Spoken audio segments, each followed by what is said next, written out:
The legitimacy of the Israelite past hinges on finding a piece of evidence to prove the ancient origins of the Bible.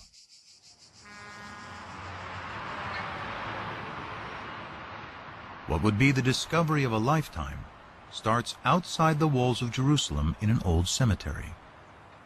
We came here and excavated 7 of these burial caves. The burial caves date back to the 7th century BC, somewhere around the time of King Josiah. But the caves were found looted, so we didn't anticipate too much. GABRIEL BARKAY instructed a 13-year-old volunteer to clean up a tomb for photographs. Instead of that, he was bored, he was alone, and he had a hammer, and he began banging on the floor. But the floor turned out to be a fallen ceiling. And beneath it were some artifacts that had escaped the looters.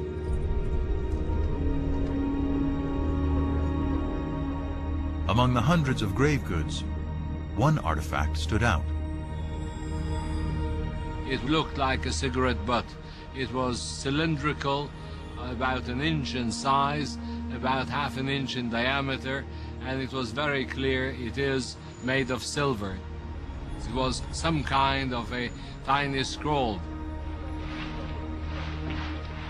A second, slightly smaller scroll was also found, and both were taken to the labs at the Israel Museum.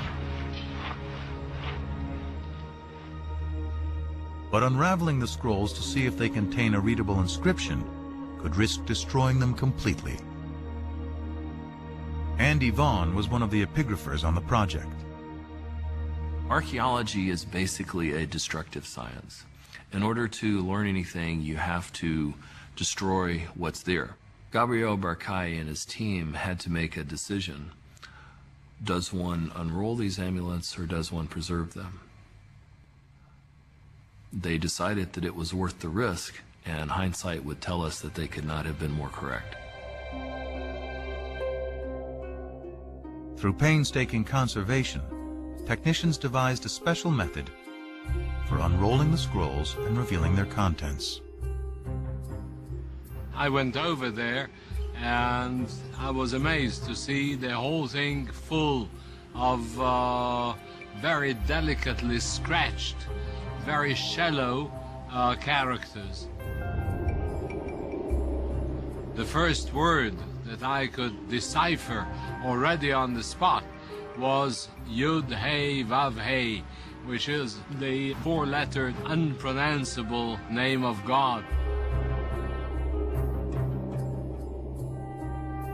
Further investigation revealed more text and a surprisingly familiar prayer, still said in synagogues and churches to this day.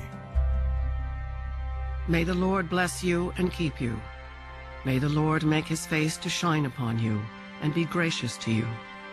May the Lord lift up his countenance upon you and give you peace. Numbers 6:24-26.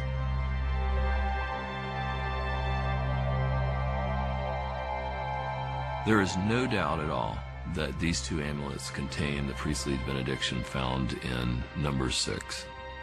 These inscriptions are thus very important because they're the earliest references we have to the written biblical narratives. The archaeological context was very clear because it was found together with pottery dating back to the 7th century BC.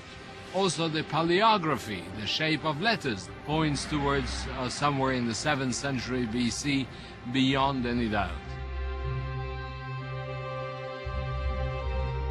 The Silver Scrolls, with the priestly benediction, predate the earliest Dead Sea Scrolls by 400 years. It is an amazing find, proving that